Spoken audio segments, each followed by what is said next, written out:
예수님이 이 땅에 오신 목적이 뭐겠습니까? 예수님이 이 땅에 오시는 목적, 이 세상을 구원하기 위해서 오신 것이죠.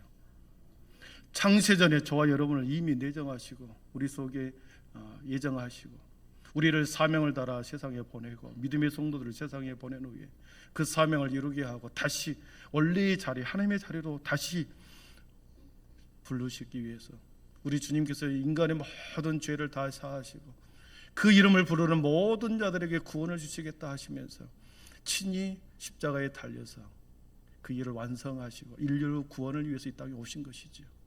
여러분 믿습니까? 놀라운 하나님의 은혜입니다. 세상이 알 수 없는, 받은 자만이 알 수 있는 그 은혜, 구원의 은혜가 있습니다. 받은 자만이 아는, 받은 사람만이 알겠죠.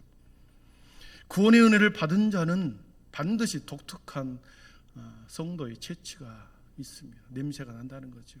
구원받은 자로서의 체취. 여러분, 하나님으로부터 온 은혜를 받았기 때문에 반드시 향기를 풍길 수밖에 없습니다. 냄새를 나게 될 수밖에 없습니다. 어떻게 하나님의 채취를 우리가 할 수 있는가? 그 사람이 정말 하나님의 사람인지 어떻게 우리가 알 수 있는가? 하나님의 채취를 어떻게 우리가 느낄 수 있는가? 어찌하든지 삶에서 무엇을 하든지 내가 하나님의 영광을 위해서 살아가겠다라고 하는 굳센 마음이 있습니다. 내 삶의 모든 순간에 어떤 일을 하든지 무슨 일을 하든지 내 속에 하나님의 영광을 위해서 살아가겠다라는 굳센 마음이 있습니다. 그리고 의지의 결단이 있습니다. 그리고 그렇게 살아갑니다. 그렇기 때문에 마음과 의지와 삶에서 드러나기 때문에 그 채취를 느낄 수 있는 거죠. 구원받는 자의 삶에는 반드시 생명이 지속적으로 흘러들어와야 합니다. 구원의 은혜를 받은 자가 그 받은 은혜를 쏟지 않기 위해서는 계속해서 생명의 은혜가, 생기가, 하나님의 생명이 계속해서 공급받아야 합니다. 끊임없이 우리에게 흘러들어와야 구원받는 은혜로서, 구원받는 자로서, 구원의 은혜를 받은 자로서의 소명을 가지고 살아가게 되죠. 하늘의 생명, 하나님의 생기가 끊임없이 우리에게 흘러 들어와야 받은 자의 은혜, 그 은혜를 살아낼 수 있는 것입니다. 하나님과의 대화가 막히면 관계가 막히게 되고, 하나님과의 관계가 지속적으로 끊어지게 돼버리면, 대화가 막히면 관계가 어려워지고, 관계가 막히게 되고, 관계가 막히게 되면 숨이 막히게 됩니다. 생명으로 가득한 하늘의 생기가 막히면 우리의 영혼이 병들기 시작합니다. 무기력해집니다. 영적인 탈진과 영적인 무기력함 속에 우리는 빠질 수밖에 없습니다. 생명이 들어오는 것이 공급이 중단돼 버리면 내 속에 생명력이, 하나님의 생기가 사라지기 때문에, 막히기 때문에 무기력해지고 성도이나 영적인 나태함에, 영적인 탈진 속에 살아가게 되더라는 거죠. 그래서 사단은 그 틈을 타고 들어와서 그 믿음의 사람과 믿음과 생각과 마음과 영혼 속에 들어와서 그 사람을 흔들어 놓습니다.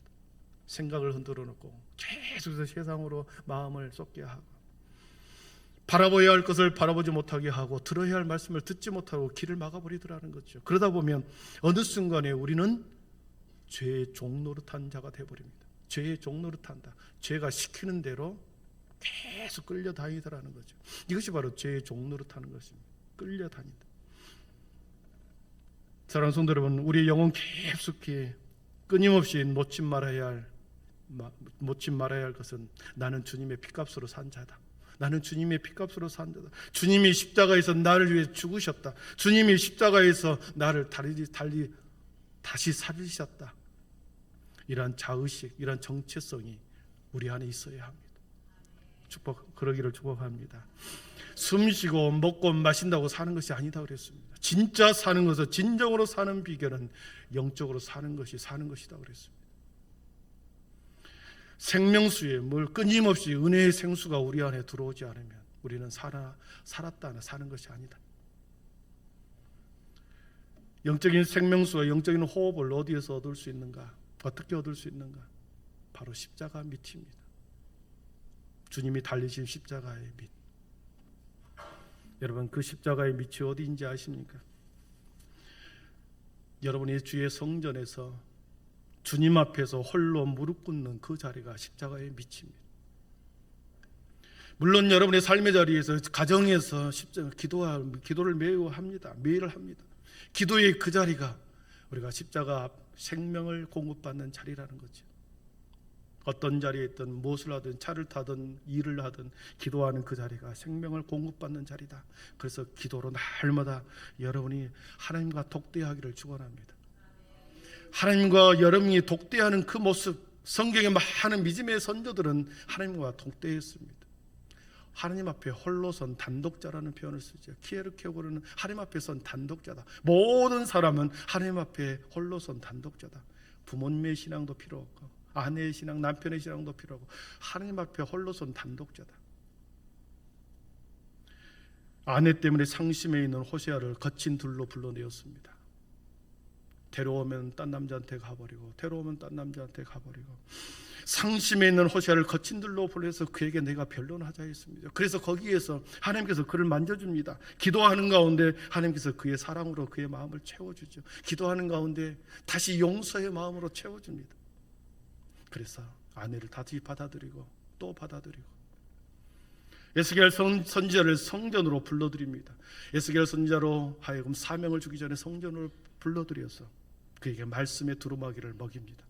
말씀의 두루마기를 먹였을 때 그의 배에서 달기가 꿀처럼 달았다 그랬습니다. 다윗도 광야의 한복판에서 기도하고 말씀 가운데서 말씀을 읽을 때 꿀과 꿀송이보다 더 달달하, 이런 표현을 다윗은 고백합니다.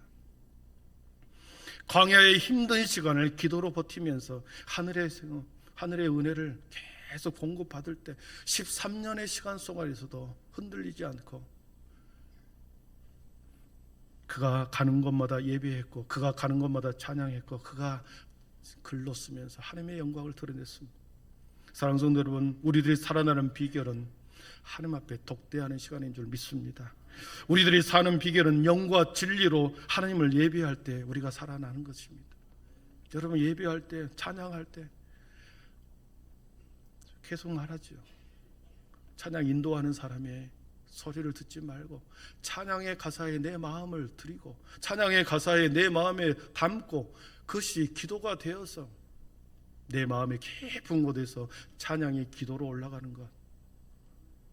찬양하는데 가만히 쳐다보고 있는, 너무나도 앞에서 찬양 인도하는 사람이 얼마나 힘들겠습니까?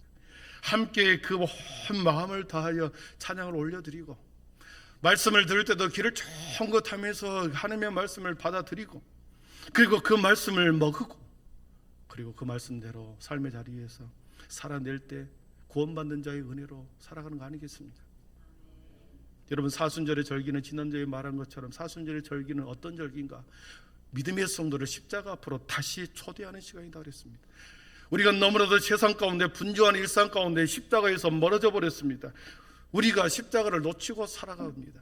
십자가의 은혜가 얼마나 위대한지를 잊고 살아갈 때가 있습니다. 그래서 사순절에 다시 십자가 앞으로 우리를 초대하는 시간이 이 사순절의 절기다. 6주간에 걸쳐서 한 달 반의 그 시간에 걸치면서 하나님께서 계속 우리를 초대하는, 십자가 앞으로 다시 초대하는, 잃어버린 십자가, 놓쳐버렸던 십자가 다시 보게 하고 회복의 자리로 불러들이는 시간이 사순절의 절기다 그랬습니다.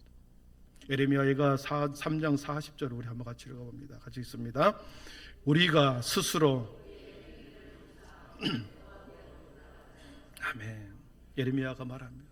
우리가 우리 스스로 우리의 행위를 조사하고, 스스로 내 행위를, 우리의 행위 자신을 조사해보고, 내 삶의 근거가 무엇이었는가, 내 삶의 목적이 무엇인가, 내가 지금 이렇게 살아가도 되는가, 내 자신을 조사해보고 여호와께로 돌아가자. 사순절은 여호와께 돌아가는 것입니다. 십자가 앞으로 다시 십자가의 사랑으로 다시 돌아가 회복하는 시간입니다. 엘리야 선지자가 백성들을 향하여 외칩니다. 너희가 어느 때까지 둘 사이에서 머뭇머뭇하려느냐? 여호와가 만일 하나님이면 그를 따르고 바알이 만일 하나님이면 그를 따를지니라. 자신의 백성들을 보았습니다. 양다리 걸치는 모습을 보았습니다. 교회에서는 거룩한 모습을 띠지만 삶의 자리에서 우리가 생각하는 것, 말하는 모든 것이 세상 사람과 똑같이 하는 모습을 그 당시도 엘리야가 보았고 지금도 마찬가지입니다. 세상과 복음, 재물과 예수님 사이에 적당하게 거리를 두면서 살아가는 양쪽 다리를 거치면서 살아가는 모습을 보면서 어느 때까지 머뭇머뭇하려느냐. 여러분, 진정한 자유와 행복은 세상 밖에 있는 게 아닙니다. 예수님 안에 들어왔을 때, 완전히 우리의 인생에 들어왔을 때 진정한 기쁨과 행복이 거기 있는 줄 믿습니다. 여러분, 세상에서 아름답고 행복하고 좋은 거, 맛있는 거 먹고 마시고 돌아다녀 보십시오. 그때뿐입니다. 우리가 예수님 안에 완전히 돌아왔을 때 내 영혼이 살아나기 때문에 여러분, 그 안에 진정한 기쁨이 있습니다. 여러분, 교회만 다니는 교인이 되어서는 안 됩니다. 저 사람은 교인이다. 교인이 되어서는 안 됩니다. 단지 하나님을 믿고 신뢰하는 신자의 차원에서만 머물러서는 안 됩니다. 신자의 차원을 넘어 진정한 예수님의 참 제자가 되는 것, 주님이 원하는 것이고 우리의 인생의 최대의 목적이 주님의 제자, 참 제자가 되는 것. 그것이 구원받는 자의 은혜를 받는 사람이 은혜를 갚을 수 있는 길이 참 제자가 되는 것입니다. 그래서 주님이 걸어가신 그 길, 그 십자가의 길로 우리 다시 우리의 방향성을 트는 거죠. 궤도 수정을 하는 것입니다. 지난주부터 우리는 마가복음을 보면서 예수님의 공생의 사역을, 주님이 걸어가신 길을 보자고 그랬습니다. 공생의 주님이 공적인 활동을 시작하기 위해서는 첫 번째 준비가 필요했습니다. 무언가를 새롭게 시작하기 위해서는 반드시 준비 단계가 필요하죠. 준비 단계, 준비 과정이 필요했습니다. 우리 주님께서 공생애를 시작하는 그 출발선에서 준비가 필요했습니다. 두 가지 준비다 그랬습니다. 하나는 세례요, 하나는 40일간의 금식이다 그랬습니다. 세례를 받을 필요 없는 죄인들이 받는 그 세례를 우리 주님이 받으셨습니다. 인간의 몸으로, 인간의 육신의 몸을 입은 까닭에 그가 순종하여 세례를 받습니다. 가장 낮은 곳으로 내려가서 물에서 올라오면서 우리 주님은 가장 낮은 자리에서 주님의 마음을, 아버지의 마음을 얻었습니다. 그리고 40일간의 금식은 뭐다 그랬습니까? 40일간의 금식 기간에 들판에 있으면서 짐승들과 함께 있으면서 광야에서 40일을 계시고 짐승들과 함께 계시면서 우리 주님이 무엇을 반납했습니까? 하나님의 영광, 하나님의 권세, 하나님의 능력을 우리 주님은 다 가지고 계셨습니다. 그 하나님의 능력과 권세와 영광을 가지고 그것을 휘둘렸다고 한다면 십자가에 달릴 필요가 없죠. 로마 병사들의 고통을 당할 필요가 없죠. 하나님의 능력으로 권세를 가지고 물리칠 수 있었던 거죠. 그러나 우리 주님께서는 공생의 기간 동안에 제물이 되어야 하셨기 때문에 그런 모든 영광, 하나님을 독대하면서 40일간의 그 독대의 시간 속에서 하나님의 영광, 하나님의 능력, 권세를 하나님 앞에 반납한 시간이었습니다. 그래서 가장 낮은 자로 어린 양이 되어서 주의 하나님의 사명을 감당하기 위해서 세례와 금식의 시간을 통해서 하나님의 공적인 사역을 완성했습니다. 그래서 오늘 본문에서는 첫 번째 사역을 시작합니다. 치유와 회복을 하는 거죠. 가르치고 수많은 병자들을 치유하는 모습이 나옵니다. 우리 32절을 같이 읽어봅니다. 32절입니다. 저물어 해질 때에 온 동네가 그 문 앞에 모였더라. 저물어 해질 때에 모든 병자와 귀신 들린 자를 예수께 데려오니. 저물어 해질 때, 여러분, 저물어 해가 지면 집으로 돌아가야 되겠죠. 집으로 돌아가야 되는 예수님 앞으로 몰려오기 시작합니다. 모든 병자와 귀신 들린 자가 예수님 앞에 몰려오기 시작합니다. 해가 저물었는데 밤새워 수많은 사람이 주님 앞에 몰려오기 시작합니다. 이미 30절, 23절에서부터 더러운 귀신을 쫓아냅니다. 그리고 30절에 보면 시몬의 장모, 베드로의 장모를, 열병이 걸린 장모를 치유해 줍니다. 더러운 귀신을 쫓아냈고 시몬의 장모의 열병을 고쳐주었고, 그리고 해가 저물 때 많은 병자와 귀신 들린 자들을 치유하기 시작합니다. 그리고 34절에 보면 예수께서 각종 병이든 많은 사람을 고치시며 많은 귀신을 내쫓으시되 귀신이 자기를 알므로 그 말하는 것을 허락하지 아니하시고. 우리 주님은 이렇게 밤늦게까지 주님의 사역을 3년 반 동안의 사역을 시작하기 시작합니다. 그래서 우리를 이것은 촌놈을 아끼며 살았던 주님이다 이렇게 말하죠. 1초, 단 1분 1초도 그렇게 낭비하지 않고 촌놈을 아끼며 사셨다. 우리는 여기서 주님 우리의 도전을 받습니다. 어떻습니까? 우리가 하나님을 위해서 주님을 위해서 일을 많이 한다고 하지만 세상의 시간 속에서 촌음을 아끼고 살아본 적이 있습니까? 일주일에 1시간도 버겁게 여깁니다. 우리가 주님을 위해서 교회를 위해서 열심히 봉사하기도 하죠. 그러나 따지고 보면 그렇게 많은 시간을 하나님 앞에 드리지 못합니다. 자신을 위해서는 한없이 많은 시간을 허비합니다. 자신을 위해서는 수많은 재물을 아낌없이 사용합니다. 그러나 주님을 위해서 내어드리는 시간, 주님을 위한 하나님에 대한 마음은 참으로 인색한 우리의 모습을 발견하죠. 자신의 즐거움을 위해서는 예배 시간도 마다하지 않고 방방곡곡으로 다니지 않습니다.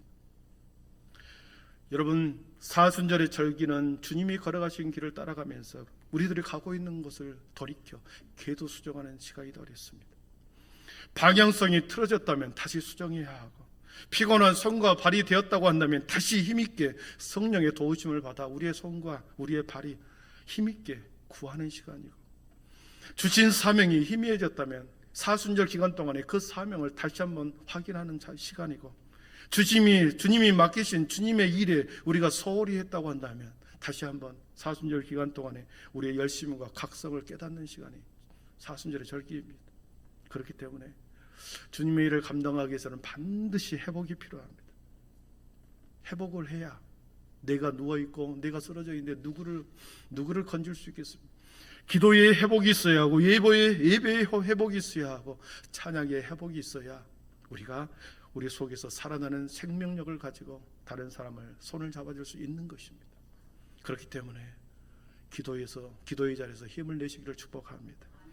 예배의 자리에서 전심으로 여러분 찬양하고 말씀을 듣고 여러분의 기도를 드리기를 축원합니다. 찬양을 드릴 때 온 마음을 다하여 전심으로 입을 열어서 찬양하십시오. 그러다 보면 여러분 내면에 있는 두려움과 염려와 근심 어느 순간에 찬양과 함께 사라지게 될 줄 믿습니다. 우리 주님께서 무엇으로 채우셨는가? 바삐 사셨는데, 너무나도 밤늦게까지 사셨는데 무엇으로 채우셨는가? 우리 35절을 보겠습니다. 우리 35절 같이 읽어봅니다. 새벽 아직도 밝기 전에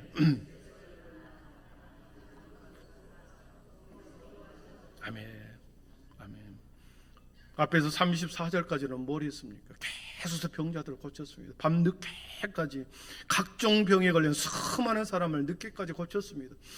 밤늦게까지 피곤한 몸을 가지고 잠을 잤지요.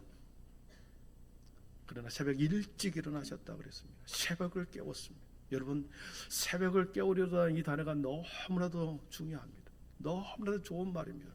가만히 있으면 새벽은 떠오르게 되어 있습니다. 새벽의 태양은 가만히 있어도 자연적으로 떠오르게 되어 있습니다. 그러나 새벽을 내가 깨운다. 일어나서 내가 새벽을 깨운다. 우리 청년들, 우리 다음 세대들이 새벽을 깨우는 자 되기를 축복합니다.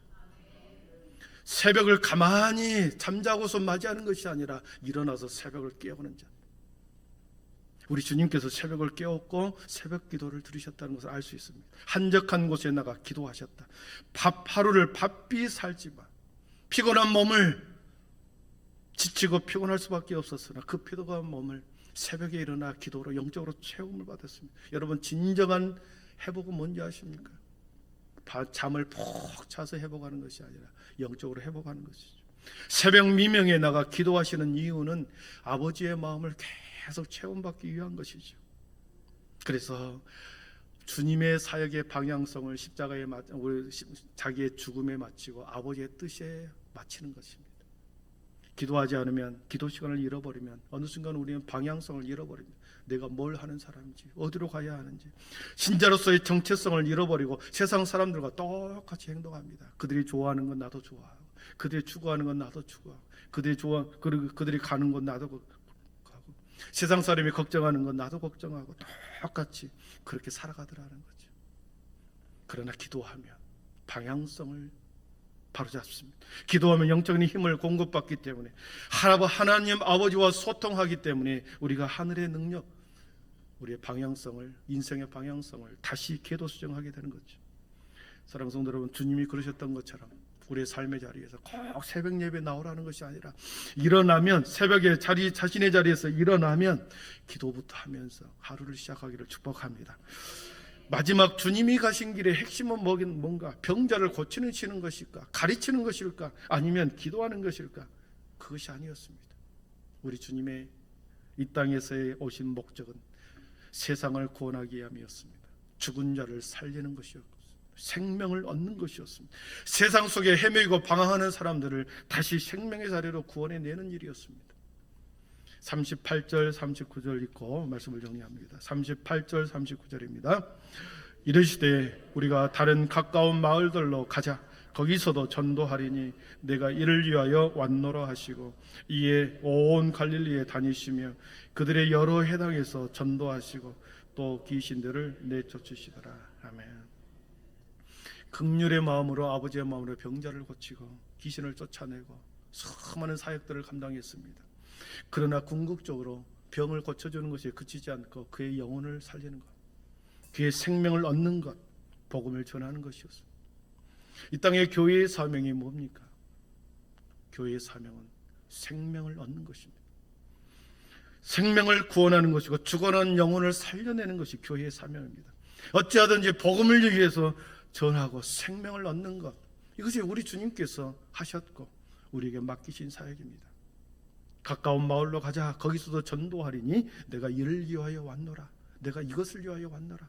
전도하기 위하여 오셨다는 것입니다. 생명을 살려내기 위해서 때와 장소를 가리지 않고 사람을 가리지 않고 하나님께서는 이를 위하여 왔다. 육체의 생명을 치유하고 더 나아가 영혼의 치유를 위해서 주님이 전도를 쉬지 않았다고 말합니다. 여러분 보십시오. 육체의 질병은 낫기도 하고 다시 아프기도 합니다. 다시 아프다가 다시 낫기도 합니다. 그렇게 계속 낫다가 다시 아프고 아프면 다시 낫다가, 그렇게 우리의 인생은 점점 쇠하여 갑니다. 우리의 육체는 결국 흙으로 돌아가게 되어 있습니다. 아무리 내가 여기에서 건강하게 살려고 하나 다시 아프고 또 아프면 다시 또 회복의 시간이 있고 또 그렇게 살다가 결국은 우리는 흙으로 돌아가게 되어 있습니다. 우리의 영혼이 왔던 그곳, 하나님의 생기가 있었던 그곳으로 우리는 다시 돌아갑니다. 그래서 육체를 위하여 사는 사람이 아니라 영혼을 위해서 사는 사람이 진정 지혜로운 사람이다. 성경은 계속 말씀하시죠. 진정한 치유와 행복은 육체의 회복이 아니었고 그의 영혼의 회복이었습니다. 생명을 얻는 것이었습니다. 우리 주님이 이것을 아셨기에 병자를 고칠 때마다 그에게 전도하셨고 그의 영혼을 불쌍히 여겨서 그에게 하늘의 복음을 그에게 주었던 거죠. 말씀을 정리합니다. 사순절의 절기는 십자가를 가운데 두고 하늘 아버지와 인간이 만나는 지점이다. 그 십자가를 향해서 가는 절기, 그 십자가의 길을 걸어가는 동안에, 우리가 십자가의 길을 가는 동안에 우리는 많은 사람을 만날 것입니다. 우리가 살아가는 동안에 많은 사람을 만날 것입니다. 함께 그 길을 걸어가면서 주님의 생명의 길을 밖에 있는 자들을 우리가 만날 것이고, 생명의 길을 밖에 있는 자들을 주님의 길로 돌아오게 하는 일에 우리를 먼저 부르셨다는 거죠. 예수님이 병자를 치유하고 이적과 기적을 베푸신 이유는 세 가지입니다. 주님의 영광을 그에게 보여주고 하나님의 은혜가 얼마나 큰지를 경험하게 하고, 그리고 궁극적으로 십자가를 보고 구원의 길로 인도하기 위하여 근본적으로 병자를 치유했고 기적을 보였던 것입니다. 그 목적은 구원의 길로 인도하는 것이 있었던 거죠. 우리 모두를 그 십자가의 길로 미리 초대했습니다. 미리 하나님의 은혜를 받았고 구원받는 자가 미리 되었고, 그래서 우리로 하여금 주님이 승천하시면서 우리에게 맡긴 너희는 모든 민족으로 제자를 삼아 아버지와 아들과 성령의 이름으로 세례를 주라고 말씀하시면서 우리에게 전도의 사명을 주셨습니다. 우리의 시선을 죽어가는 자들에게 우리의 시선을 두고 그들의 손을 잡고 다시 생명의 길로 돌아오도록 우리 사순절 기간에 우리의 손과 우리의 발이 복 있는 발이 되기를 축원합니다. 기도하겠습니다.